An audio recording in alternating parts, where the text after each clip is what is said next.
일본의 큰 제빵 사업을 운영하는 다케다 회장이 어느 날 어떤 신문 기사를 읽었습니다. 그 내용은 그러합니다. 많이 웃고 감사하는 마음에 숨이 들어간 봉지 안에 있는 모기는 오래 사는데 화낸 입김과 숨이 들어간 봉지 안에 있는 모기는 얼마 살지 못하고 금방 죽는다는 실험 보고를 읽은 겁니다. 이후 다케다 회장은 전 직원들을 모아놓고 아침마다 서로 감사합니다 하는 말을 수차례 서로 나누게 했습니다. 그렇게 하다 보니까 자기도 모르는 사이에 감사하는 마음을 갖게 되고 또 언어도 부드러워지고 직원들 얼굴에도 미소가 생기고 마음도 평안해지더라는 겁니다. 또 빵을 만든 곳곳에 감사합니다라고 말하는 녹음기를 틀어놔서 빵 하나가 만들어지기까지 그 빵이 3,000번 이상 감사합니다라는 말을 들을 수 있게 했습니다. 그랬더니 빵 맛이 좋고 잘 팔려서 일본 사람들이 먹는 빵의 거의 반 이상을 차지하게 되었다는 겁니다. 여러분, 물은 답을 알고 있다라고 하는 책이 있는데 그것도 이와 비슷한 내용을 담고 있습니다. 우리가 생각하기에 물도 의식을 가지고 있다는 겁니다.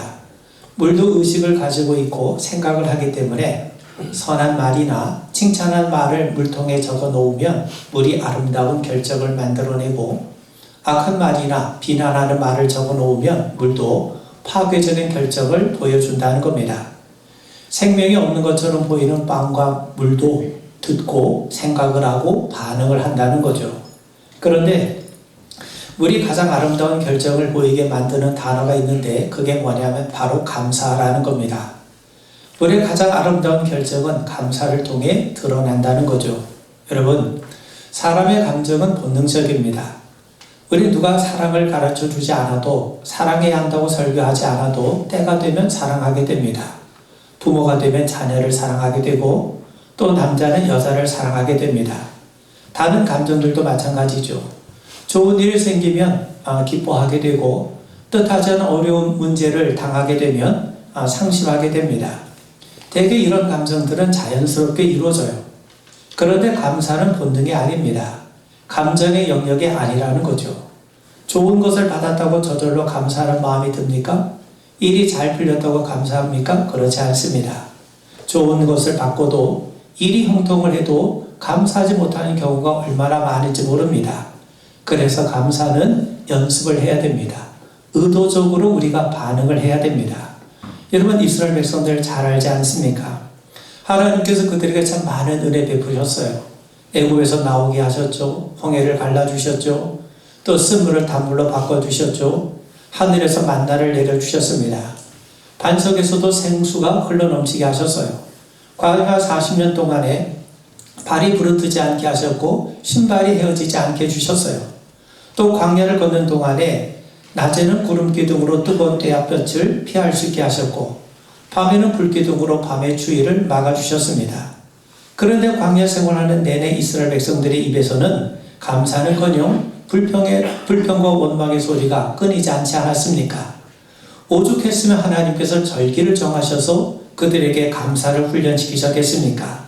성도 여러분, 오늘은 추수감사주일입니다. 하나님의 은혜를 기억하고 범사의 감사를 회복하는 그런 기회가 될 수 있길 바랍니다. 히브리 시인은 시편 104편 4절에서 감사함으로 그의 문에 들어가며 찬송함으로 그의 궁전에 들어가서 그에게 감사하며 그의 이름을 송축할지어다 라고 노래합니다. 감사함으로 하나님 앞에 나아가라는 거죠. 그러므로 감사는 우리가 하나님께 나아가고 하나님께 반응하는 영적인 행위가 됩니다. 또 오늘 우리가 잘 아는 본문의 말씀처럼 바울은 우리에게 범사에 감사하라고 말씀해요. 이게 바로 하나님이 우리를 향한 뜻이라고 말씀합니다. 그러면 우리는 어떻게 하나님 앞에 감사하며 나갈 수 있게 되는가? 저는 세 가지를 여러분들과 함께 나누고자 합니다.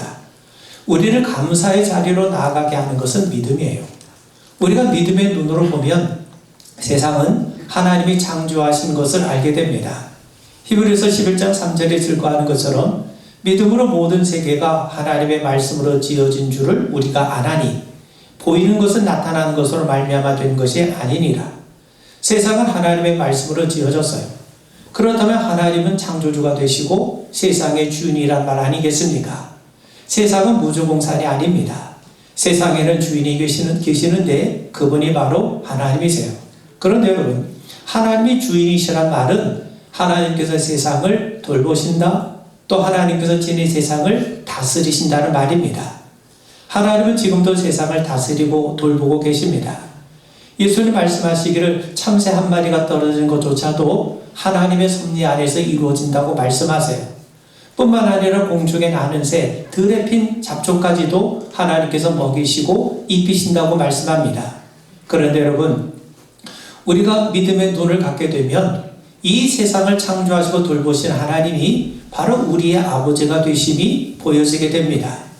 그러므로 우리가 사는 것이 하나님의 돌보심과 하나님의 은총을 베풀어 주시기 때문임을 우리는 깨닫게 되는 거죠. 여러분, 예수님이 안식일에 병든 자를 고치셨어요. 그러자 유대인들이 안식일법을 들먹이면서 왜 안식일에 병자를 고쳤냐고 따져보기 시작합니다. 그때 예수님께서 아주 유명한 말씀을 하셨는데, 내 아버지께서 이제까지 일하시니 나도 일한다 말씀합니다. 여러분, 예수님이 일하심으로 누가 살아났습니까? 병자가 살아났어요. 마찬가지입니다. 지금도 하나님께서 일하시기 때문에 우리가 살아가는 겁니다. 히브리서는 우리에게 말씀하죠. 시편 121편 4절에 보면 이스라엘을 지키시는 이는 졸지도 아니하시고 주무시지도 아니하시리로다. 하나님은 항상 늘 우리를 위해서 일하시고 한결같이 은혜를 베푸세요. 그런 의미에서 우리가 믿음의 눈으로 바라보면 하나님께서 지금도 우리를 위해서 일하시는구나, 하나님께서 우리에게 은혜를 베푸시는구나, 우리가 사는 것이 하나님의 은혜로 사는구나 하는 것을 알게 되고 깨닫게 됩니다. 그래서 바울은 범사에 감사하라고 우리에게 당부하는 겁니다. 왜 우리가 범사에 감사해야 됩니까? 하나님께서 항상 우리를 위해서 일하시기 때문이죠. 하나님께서 늘 우리에게 은혜를 베푸시기 때문이죠. 하나님께서 늘 우리에게 감사할 만한 것을 주시기 때문 아니겠습니까? 그래서 여러분, 우리는 감사했다가 아니라 감사하는 겁니다. 감사는 과거의 일에 국한되지 않습니다. 왜냐하면 하나님께서는 어제도 오늘도 내일도 영원히 우리를 위하여 일하고 계시고 은혜를 주시기 때문입니다. 그러므로 여러분, 우리가 감사하지 못하는 것은 감사할 만한 것이 없기 때문이 아닙니다.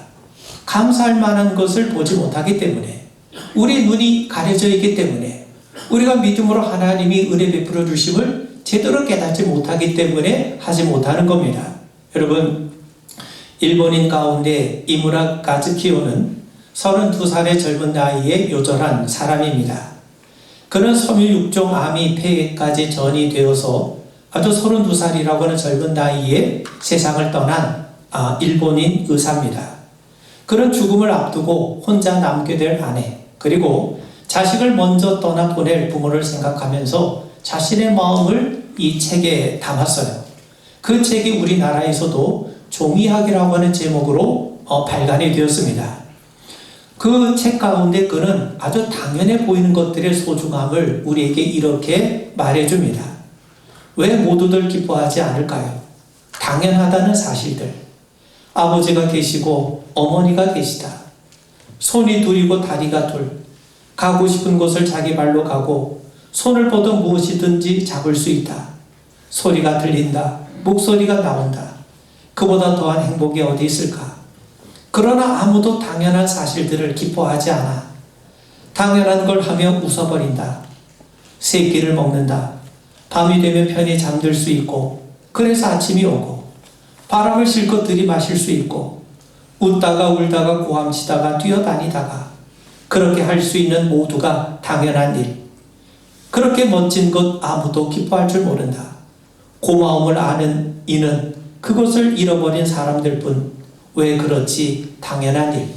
여러분, 우리가 이렇게 일상적인 삶을 사는 것, 우리가 볼 수 있고 말할 수 있고 들을 수 있고 누구의 도움을 받지 않고 걸을 수 있다는 것 얼마나 당연한 겁니까?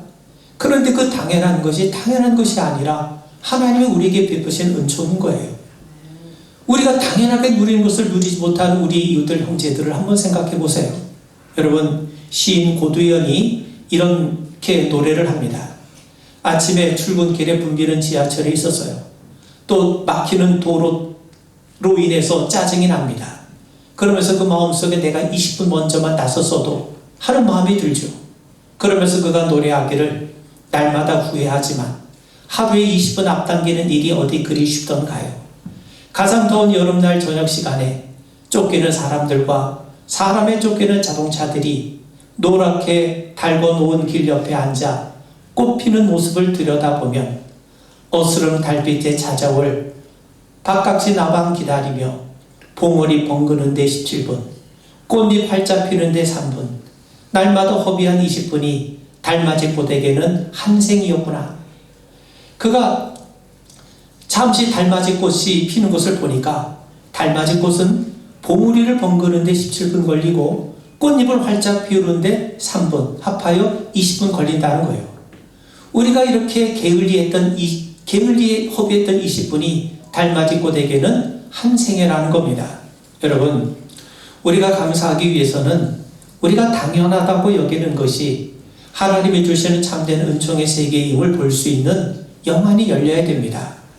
내가 숨쉬며 살고 있다는 것, 내가 누구의 도움도 받지 않고 움직일 수 있다는 것, 내게 형제가 있고 가족이 있고 이웃이 있다는 것, 내가 일을 할 수 있다는 것, 지금 내가 누리고 있는 것이 당연한 것이 아니라 하나님께서 우리에게 베푸신 은총의 세계임을 알게 될 때 비로소 우리는 감사할 수 있어요. 하나님이 내게 베푸신 것이 너무 많고 그래서 감사할 것이 너무 많다는 것을 깨달을 수 있어야 됩니다. 이것이 곧 범사에 감사하는 것 아니겠습니까? 우리의 영안이 열릴 때, 믿음을 가질 때 비로소 우리는 범사에 감사하게 되는 겁니다.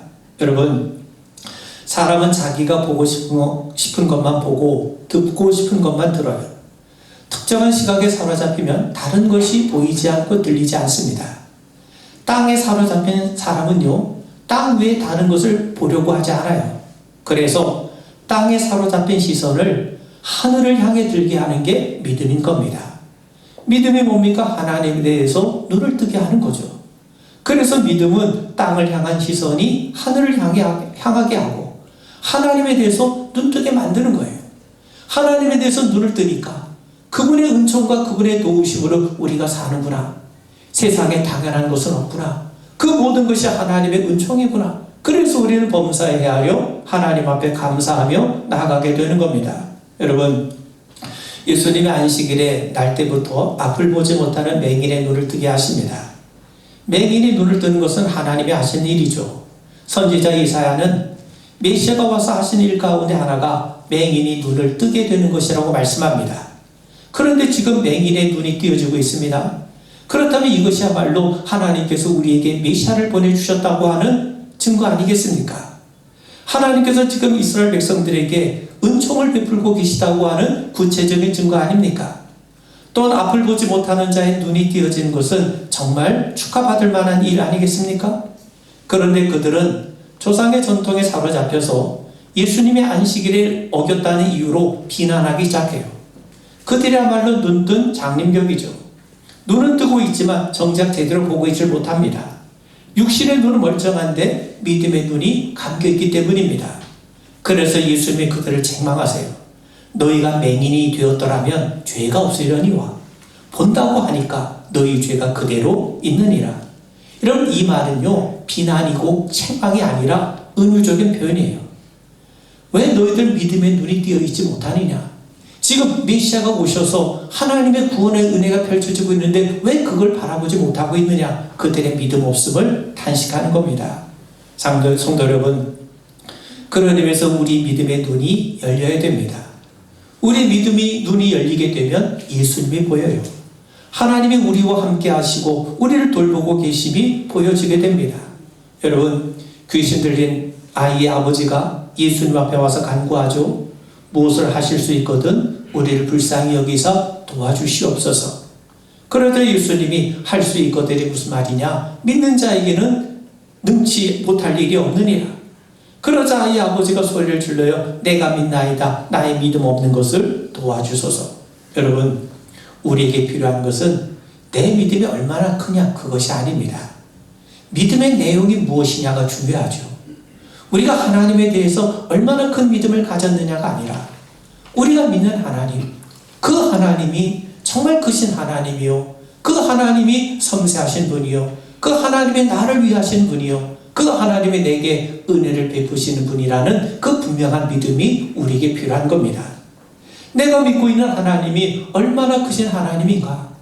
그 크신 하나님이 지극히 작고 연약한 우리를 지극히 사랑하시고 은혜를 베푸시는 하나님이심을 우리가 분명하게 믿는 이 믿음의 고백이 우리 안에 있게 되기를 주의 이름으로 축원을 드립니다.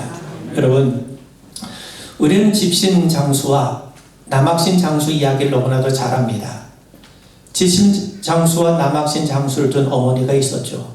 이 어머니는 늘 날씨가 걱정입니다. 비가 오면 집신 파는 아들의 장사가 되지 않기 때문에 걱정이 되고, 또 날씨가 맑으면 남학신 파는 아들의 장사가 안 될까 걱정이죠. 근데 생각을 조금만 달리 해보면 걱정 대신 감사가 나올 수가 있습니다. 비가 오면 남학신 파는 아들의 장사가 잘 되니 감사할 수 있고, 또 날씨가 맑으면 집신 파는 아들의 장사가 잘 되니 감사가 나오게 마련이죠. 여러분, 날씨는 우리가 어찌할 수 있는 영역이 아닙니다. 그리고 날씨라고 하는 건 상대적이에요. 어떤 사람에게는 좋은 날씨가 다른 사람에게는 나쁜 날씨가 될 수가 있죠. 비가 옵니다. 오랜 가뭄에 지쳐있는 농부들에게 비는 그야말로 반가운 손님 같은 비 아니겠습니까? 반면 야외로 놀러 가기로 되어 있는 사람들에게 이 빗소리는 그야말로 불청객 같은 그러한 반갑지 않은 비가 될 겁니다. 비가 오는 날씨가 좋은 것인지 나쁜 것인지는 자신의 선택에 달린 문제입니다. 내가 좋게 여기면 좋은 날씨가 되는 거고, 내가 나쁘게 여기면 나쁜 날씨가 되는 겁니다. 그러므로 좋은 날씨, 나쁜 날씨가 존재하는 것이 아닙니다. 다만 비 오는 날씨, 화창한 날씨, 흐린 날씨, 눈 오는 날씨, 바람 부는 날씨, 그런 날씨가 존재할 뿐이죠. 여러분, 내가 그 날씨를 좋아하기로 작정하면 좋은 날씨가 되는 거고, 내가 그 날씨를 싫어하기로 작정하면 싫은 날씨가 되는 겁니다. 근데 생각해 보세요. 우리에게 해를 주시고 우리에게 비를 주신 분이 누구십니까? 하나님이세요. 그러므로 문제는 날씨가 아닙니다. 날씨는 하나님이 주시는 겁니다. 그 날씨를 대하는 우리 자신에게 문제가 있는 겁니다. 날씨를 주관하는 하나님이 때에 맞는 날씨를 주셨다고 믿으면 비 오는 날씨도 바람 부는 날씨도 흐린 날씨도 좋은 날씨가 되는 겁니다. 여러분, 그런 의미에서 우리가 감사할 수 있는 것은 하나님께서 우리의 소망의 근원이 되시기 때문이에요. 하나님은 모든 것을 합력하여 선을 이루신 분이십니다. 그래서 우리가 그분께 소망을 가지면 우리는 범사해하려 감사할 수 있어요. 여러분, 우린 요셉을 잘 알죠. 형들의 배신으로 애굽의 종으로 끌려갑니다. 인간적으로 생각하면 불행한 일이요, 나쁜 일이죠. 그는 보디발의 아내 모함으로 감옥에까지 갇히게 됩니다. 인간적으로 생각하면 그야말로 억울한 일입니다. 그런데 요셉은 애굽의 종으로 있을 때 주인의 눈에 띌 만큼 성실했어요. 감옥에 갇힌 후에도 술 가는 장, 떡 거는 장이 자신의 고민을 요셉에게 물을 정도로 아주 신망 있게 행동했습니다. 요셉이 어떻게 그렇게 행동할 수 있었습니까? 그런 환경에 처하면 웬만한 사람들도 자포자기할 수밖에 없지 않았겠습니까? 그런데 성경은 그 이유를 이렇게 말씀합니다. 하나님께서 함께 하시니 요셉이 형통하게 되었더라. 요셉이 알지 못한 상황에서도 하나님께서는 계속해서 섬세하게 요셉과 동행하시고 그를 위해 모든 일을 합력하여 선을 이루어 가셨던 거예요. 그리고 때가 되자 요셉을 애굽의 총리로 세우신 겁니다. 여러분, 형들이 배신하지 않았으면 요셉이 애굽으로 갔겠습니까? 갈 수가 없죠. 요셉이 애굽으로 끌려갔을 때 하나님은 요셉만 홀로 보내신 것이 아니라 하나님이 그와 함께 하셨어요. 그가 종으로 있을 때 하나님은 그를 형통케 하셨어요. 그가 감옥에 갇혔지만 그곳에서 애굽의 고위 대신들을 만나게 하셔서 장차 앞으로 애굽의 총리로서 가져야 될 여러 정치적인 감각을 쌓게 하셨던 겁니다. 만약 그가 술 관원장의 호의로 감옥에서 나왔다면 그는 다시 평생 종으로 살아있을 거예요. 이처럼 하나님은 요셉과 동행하셨고 요셉이 아무것도 모르는 상황에서도 그를 위해 은혜를 베풀고 계셨던 겁니다. 가나안 땅 야곱의 집에 임재하셨던 하나님이 애굽 땅 요셉에게도 친히 찾아오셔서 그와 동행하신 거죠. 그러므로 우리에게 가장 소망해야 될 것이 있다면 하나님이 우리 가운데 임재하셔서 우리와 동행하는 것 아니겠습니까? 바울은 우리에게 말씀합니다. 빌립보서 4장 6절 이하를 보면 아무것도 염려하지 말고 모든 일에 기도와 간구로 너희 구할 것을 감사함으로 하나님께 아뢰라. 그러면 모든 지각에 뛰어난 하나님의 평강이 그리스도 예수 안에서 너희 마음과 생각을 지키시리라. 여러분, 우리가 하나님께 소망을 두는 가장 분명한 태도가 기도입니다. 기도를 프로시케라고 하는데, 프로시케라는 말은 찾는다, 불러낸다는 말이에요. 우리가 하나님을 찾고 하나님을 불러내는 것이 기도입니다. 생각해 보세요. 우리가 누군가 만나고 싶으면 그 사람 불러내지 않습니까? 우리가 중요한 일을 처리하려면 그걸 처리할 만한 사람을 찾고 불러내지 않습니까? 마찬가지입니다. 기도는 하나님을 불러내는 겁니다. 하나님이 갖고 계신 능력이나 복을 구하는 게 아니라 하나님이 주실 선물을 구하는 게 아닙니다. 하나님 자신을 구하는 거예요. 하나님의 손을 구하는 것이 아니라 하나님의 얼굴을 구하는 겁니다. 하나님의 능력을 구하는 것이 아니라 하나님 자신, 하나님의 임재를 구하는 겁니다. 여러분, 우리가 하나님을 구하면 우리를 아시고 또 우리 아버지가 되신 하나님께서 우리에게 있어야 할 것을 아시죠. 그래서 그것을 우리에게 허락해 주세요. 그러므로 기도는 내가 원하는 응답을 구하는 게 아닙니다. 하나님을 구하고 그분과 영적인 관계, 영적인 교제를 구하면 우리에게 있어야 할 것은 저절로 이루어진다는 것을 우리 분명하게 믿으셔야 됩니다. 왜냐하면 아들까지 아끼지 아니하시고 주신 하나님께서 어찌 하늘의 신령한 은혜와 은사를 우리에게 허락해 주지 않으시겠습니까? 그런 의미에서 여러분, 예수님 우리에게 분명히 말씀합니다. 내가 너에게 말하노니 무엇이든지 기도하고 구하는 것은 받은 줄로 믿으라. 그리하면 너에게 그대로 되리라. 구하는 것을 받을 줄로 믿으라 말씀하지 않고 받은 줄로 믿으라고 하세요. 기도하면 응답하시겠다는 것이 아니라 하나님이 우리에게 응답하시고자 우리에게 기도하라고 하시는 겁니다. 우리가 기도하면 응답하시겠다는 게 아닙니다. 하나님이 우리에게 응답하시고 싶어 하세요. 우리에게 필요한 것들을 허락해 주길 원하세요. 그래서 우리로 하여금 기도하게 하시는 거예요. 기도하면 주신다가 아니라 하나님이 우리에게 주시고자 마음을 갖고 계시기 때문에 우리로 하여금 두 팔을 벌려라, 기도하라고 말씀하시는 겁니다. 그러면 왜 하나님께서 이렇게 말씀하시는가? 이게 바로 하나님께서 일하시는 방식이에요. 하나님의 가나안 땅을 눈앞에 둔 여호수아에게 뭐라고 말씀합니까? 너희가 발바닥으로 밟는 곳을 내가 너희에게 주었다라고 말씀해요. 하나님은 이스라엘 백성들 너희들이 밟는 땅을 내가 앞으로 너희에게 줄 거다라고 말씀하지 않고 너희들이 밟는 것을 내가 이미 너희들에게 주었다. 그래 뭐하라는 겁니까? 하나님 말씀을 믿고 그 믿음을 가지고 하나님이 약속하신 것을 확인해 가라는 거예요. 여러분, 쉽게 예를 들면 부모가 아이 생일을 위해서 생일 선물을 준비했어요. 아이는 생일이 되지 않았기 때문에 아직 선물을 받지 못했습니다. 선물 받는 것은요, 장래일이지만, 아직 생일이 안 됐기 때문에 장래일이지만 부모에게는 이미 준비가 된 거예요. 아이에게는 아직 선물 생일이 안 됐기 때문에 장래일로 남아있지만 부모 입장에서는 이미 그에게 줄 선물이 이미 완성이 되어 있고 준비가 되어 있는 겁니다. 마찬가지입니다. 하나님은 하나님의 마음에는 이미 우리에게 있어야 할 것들이 다 있어요. 그래서 우리의 기도는 감사의 기도가 되어야 하는 거예요. 그러므로 감사는 소망의 확실한 증거가 됩니다. 지금 아직 이루어지지 않았지만 하나님께서는 우리를 위해서, 나를 위해서 이미 이루신 일을 가지고 계시기 때문에 우리는 그것을 소망하는 가운데 믿음으로 하나님 앞에 간구하게 되는 겁니다. 성도 여러분, 우리가 믿음을 가지면 하나님이 우리를 도우시는 것이 보입니다. 우리가 소망을 갖게 되면, 하나님의 합력하여 선을 이루시는 소망을 우리가 분명히 갖게 되면 비록 장래일이지만 하나님께는 이미 그것이 예비되고 준비된 것을 알기에 우리는 하나님 앞에 감사하게 되는 거예요. 마지막으로요, 사랑하면 감사하게 됩니다. 사랑에는 두 가지가 있어요.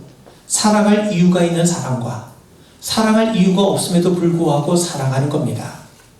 사랑할 이유가 있기 때문에 하는 사랑이 있고 사랑할 이유가 없음에도 불구하고 하는 사랑이 있을 수 있다는 겁니다.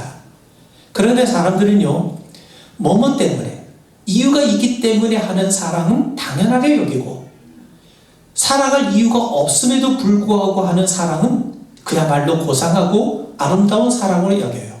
그런데 과연 그렇습니까? 그렇지 않아요. 뭐뭐에도 불구하고 사랑하는 것은 없어요.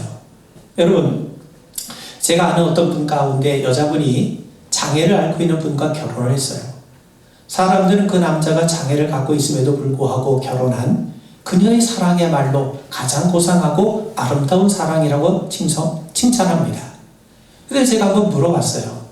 왜 그분과 결혼했는지, 그 사람을 사랑해서 결혼하는 건지, 아니면 그저 불쌍해서 동정심에 결혼한 것인지, 그리고 사랑했다면 어떤 부분을 사랑했는지 물어봤습니다. 그러자 그분이 대답하기를, 그 남자가 비록 장애인이었지만 기타 치는 모습이 너무 멋있었다는 겁니다. 그리고 얼굴이 너무 잘생겼다는 거예요. 남들에게는요, 사랑할 수 없음에도 불구하고 사랑하는 것처럼 보이지만 당사자에게는요, 사랑할 충분한 이유가 있고 그 때문에 하는 것이 되는 겁니다. 여러분, 예수님이 우리를 사랑하세요? 예수님이 우리가 죄인임에도 불구하고 우리를 사랑하시는 겁니까? 그렇지 않습니다.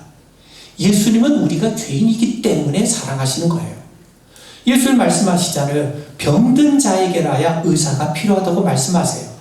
병든 자가 아니면 의사가 필요하지 않죠. 병든 자임에도 불구하고 의사가 필요하다는 건 말이 되지 않습니다. 병든 자이기 때문에 의사가 필요한 거예요. 마찬가지입니다. 우리가 죄인임에도 불구하고 하나님이 우리를 사랑하시는 것이 아니라 우리가 죄인이기 때문에 하나님이 우리를 사랑하시는 겁니다. 왜 그런 줄 아십니까? 죄인에게 필요한 것은 하나님의 사랑이잖아요. 죄인에게 필요한 것이 하나님의 긍휼 아니겠습니까? 그래서 죄인이기 때문에 하나님이 죄인에게는 하나님의 긍휼이 필요하고 하나님의 은혜가 필요하고 하나님의 사랑이 필요하기 때문에 하나님이 우리를 사랑하시는 거예요. 여러분, 감사도 마찬가지입니다. 세상에 이유 없는 감사는 없어요. 감사할 것이 없는데도 불구하고 감사하는 것은 있을 수가 없어요. 감사는 감사할 것이 있기 때문에 하는 겁니다. 비록 지금은 이루어지지 않았다 할지라도 하나님의 합력하여 선을 이루어 주시기 때문에 하나님의 은혜의 역사가 있기 때문에 우리는 하나님 앞에 감사하게 되는 겁니다. 어떤 여자분이 나는 여자임에도 불구하고 감사한다, 그렇게 말한다면 그게 감사이겠습니까? 감사가 아니에요. 그 마음속에는요, 여자라는 것이 부끄럽다는 의미가 담겨있지 않습니까? 진정한 감사할 수 없는 거죠. 여자는 여자이기 때문에 감사하는 것이고 남자는 남자이기 때문에 감사하는 겁니다. 하나님이 나를 여자로 만들어 주셨기 때문에 감사하는 것이고 하나님이 나를 남자로 만들어 주셨기 때문에 감사하는 거예요. 이게 진정한 감사인 겁니다. 여러분, 우리가 잘 아는 그 중증장애인 송명희 씨가 쓴 그 시를 우리가 잘 압니다. 나 가진 재물 없으나, 나 남이 가진 지식 없으나, 나 남에게 있는 건강 있지 않으나, 나 남이 없는 것 있으니, 나 남이 못 본 것을 보았고, 나 남이 듣지 못한 음성 들었고, 나 남이 받지 못한 사랑 받았고, 남이 모르는 것 깨달았네. 공평하신 하나님이 나 남이 가진 것 나 없지만 공평하신 하나님이 나 남이 없는 것 갖게 하셨네. 그녀는 분명히 고백합니다. 가진 재물이 없음에도 불구하고 건강이 있지 않음에도 불구하고 감사하는 게 아니에요. 그녀는 가진 재물이 없기 때문에 감사하는 겁니다. 남이 가지고 있는 것을 갖고 있지 않기 때문에 하나님을 알게 되었고 하나님의 은혜를 알게 되었고 하나님의 섭리를 알게 되었다고 고백합니다. 그런 의미에서 그녀가 감사하는 것은 나 가진 것이 없음에도 불구하고 감사하는 것이 아니라 나 가진 것이 없기 때문에, 나 다른 사람이 갖고 있는 거 내가 갖고 있지 못했기 때문에 그것 때문에 나는 하나님을 알게 되고 하나님의 은혜를 발견하게 되고 하나님의 손길을 경험했기 때문에 감사하다. 이것이 그녀의 신앙 고백인 겁니다. 그러면 여러분, 우리가 감사할 수 있는 비결은 사랑이에요. 사랑하면 고마워할 수 있고 감사할 수 있지 않습니까? 누군가 나를 사랑해 주는 것만 해도 얼마나 고맙고 감사합니까? 그런 의미에서 하나님이 나를 사랑하시고 하나님이 내게 은혜를 베푸신다는 사실만 우리가 생각해도 우리는 범사해야 하려 감사할 수 있어요. 여러분, 시인 정호승 씨가 내가 사랑하는 사람이라고 하는 시를 썼어요. 거기 보면 그는 이렇게 노래합니다. 나는 그늘이 없는 사람을 사랑하지 않는다. 나는 그늘을 사랑하지 않는 사람을 사랑하지 않는다. 나는 한 그루 나무의 그늘이 된 사람을 사랑한다.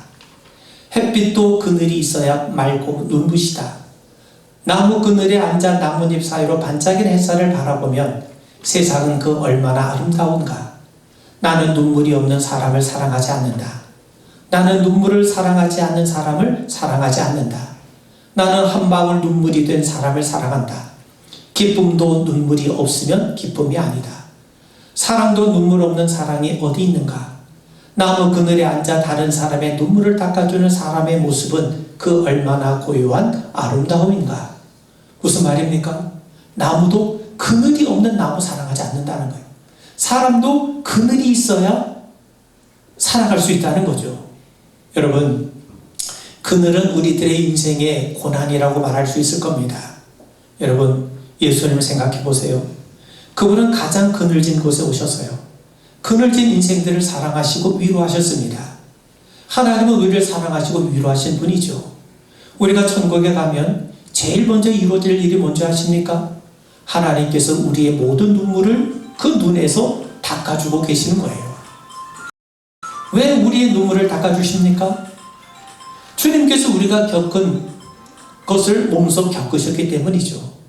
그만큼 우리를 잘 아시기 때문이죠. 그만큼 우리를 사랑하시기 때문이죠. 예수님은 우리의 그늘을 아세요.